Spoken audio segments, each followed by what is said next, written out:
Welcome to the flower wine episode. That's right, we are drinking wine that is made from flowers. Over here, we have a Jasmine wine, and this is a Dandelion wine.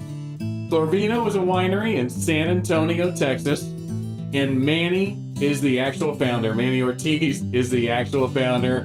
He's a Texas native, and he was inspired by a wine tasting trip to Spirit Hills in Alberta, Canada.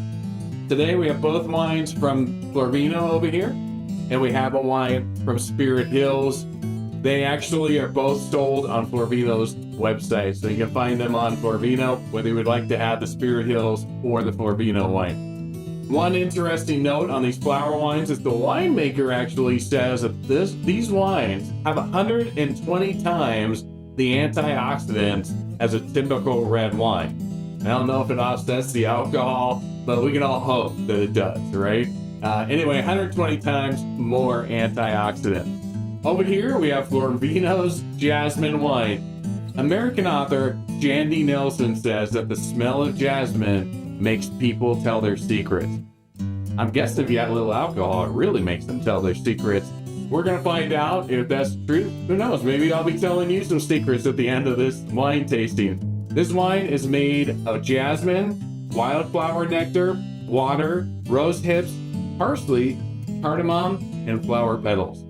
They take all that, mix it together, and they ferment it into wine. This jasmine wine is actually really dry. It only has 2 grams of residual sugar per liter. So this is a dry wine. The winemaker recommends to serve these chilled. I actually have both of these chilled right now. And they also recommend pairing it with spicy food or red meats. They say it's good in spritzers, actually, which I can actually probably see that. It makes a lot of sense. So why don't we pour this jasmine wine real quick and see what it's like.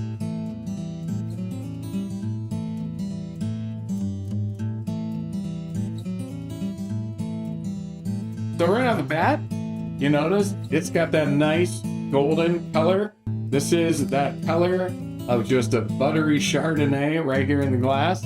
We give it a twist and a little spin here. I'm gonna say it's probably pretty light in alcohol. I'm not sure the alcohol level on this, 13.5%. So actually it's a little bit up there.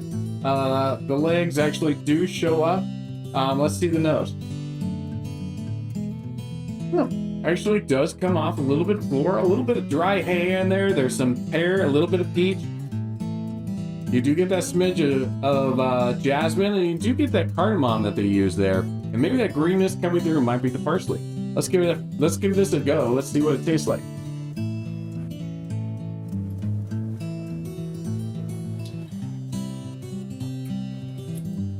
Pretty potent, pretty floral, but not in a terrible way. It's actually pretty decently made. It's actually a pretty well-balanced wine, given the fact that it's got all these ingredients in it. It's got a strong greenness to it. It does have that peach jasmine flavor, and I would definitely throw a little bit of hay in this, and then a little bit of sage or savoriness that comes through. Get a little bit of citrus there, not as much as I probably would have expected. Just a little bit of lime, like a hint of lime here. Overall, it's actually pretty well balanced. I'm actually a little surprised that it come off this good. The inspiration for Florvino was Spirit Hills in Alberta, Canada. Florvino distributes their wine, as we said earlier. We here have the Dandelion Wine. I have heard a lot about Dandelion Wine growing up, but I've never had it. Actually, in the Midwest, you hear a lot about it. And so I'm very, very interested to see what I'm going to taste today. You know, Johnny Cash actually talked about turpentine in Dandelion Wine in his song, Old Kentucky Home. And Gregory Alan Isakov has a pretty famous tune called Dandelion Wine. So this is a thing out there. Ray Bradbury wrote a collection of short stories called Dandelion Wine. And there's a crater on the moon named Dandelion. Anyway, the Spirit Hills Dandelion Wine has won some awards up in Alberta, Canada. And this wine is made of wildflower honey, water, rose hips, and herbs fermented and hand-picked dandelion flower petals are added in to the finishing process to complete the wine. This wine should be a little bit sweeter. It's got 24 grams of residual sugar per liter, so I should taste a little bit of extra sweetness here. The winemaker actually suggests pairing this with seafood or a high acid dish, like something with tomatoes. So I'm thinking it might go really well with a lot of pasta dishes. We're gonna find out together. One thing I really liked on the website for this wine is that they suggest you can make a Cowboy Margarita.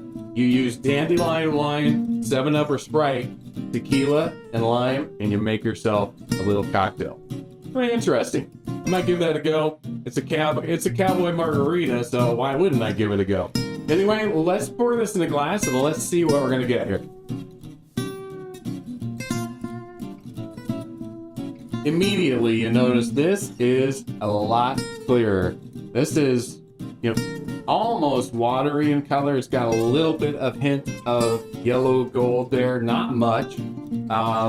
It runs off the glass, again, pretty smoothly. It does have some legs.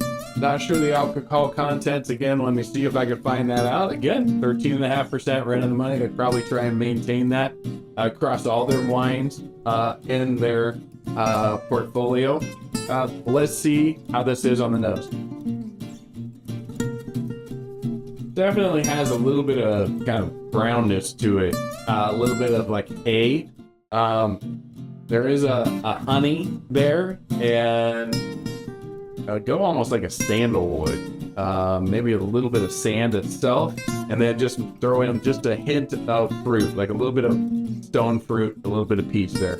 Let's give it a taste on the palate and see what we get.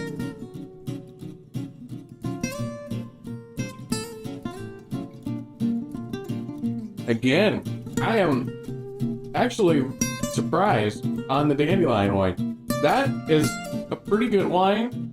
It comes out a little bit greener than, say, an off-dry Riesling. Okay, but it almost has that flavor of a Riesling with, like I said, just a little bit more greenness to it. Pretty interesting. I could see where you would pair this with some spicy food for sure. I would actually switch this up because I like this with the sweetness, and going with something like a tikka masala or a butter chicken, something along those lines. I think it would pair actually pretty good. It is not too sweet at all. It's just enough to kind of keep everything clean on your palate and really enjoyable.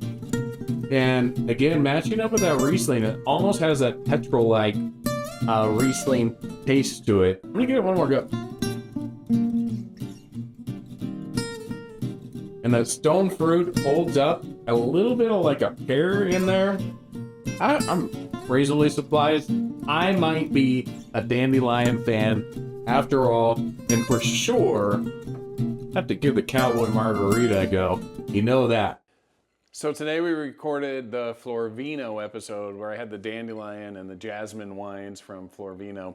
And on the dandelion wine, on their website, they had the Cowboy Margarita. So I had to come home, mix up a glass, and see what exactly a Cowboy Margarita was like. So here we have dandelion wine, tequila, some Sprite, and it's supposed to be lime, but I didn't have any lime. So it ends up being lemon. I'm actually more of a lemon fan anyway, so for me it probably plays better to my palate. So let's taste this Cowboy Margarita and see what I'm in for. It actually tastes like a margarita. Pretty interesting. I think it's a really good use of the dandelion wine, very creative.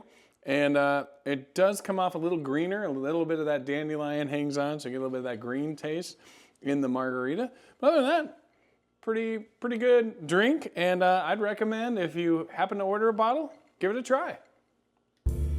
So, compared to tomato wine, these are a drastic improvement. I don't mean to diss on the tomato wine, but these are definitely a step up from the tomato wine. I think I describe that as a brown tomato leaf.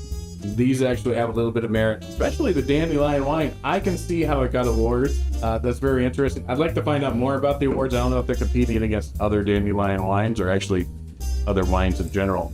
Be good to find out. Probably should have done that before this episode. But anyway, definitely big step up from the tomato wine. Because I'm so pleased with this Dandelion Wine, I'm actually probably going to go ahead and order some of their other wines just to try them. I know they have a rose wine, they have a peach blossom wine, and then they also have a glory wine, which I'm not 100% sure, but I think it's made with the morning glory flower. So anyway, they have other flowers they are making wines with. I might have to try them all. So anyway, these are the two wines, the flower wines. You know, we might be trying another one sometime in the future. I suggest going to Florvino and take a little adventure of your own and see if you like a flower wine yourself. For now, I'm going to say so long on this episode of Cowboy Som. Please make sure you hit the subscribe button. Also, check out all my state episodes. You know we're going to all 50 states. And I hope I get to see you somewhere out there on the wine trail.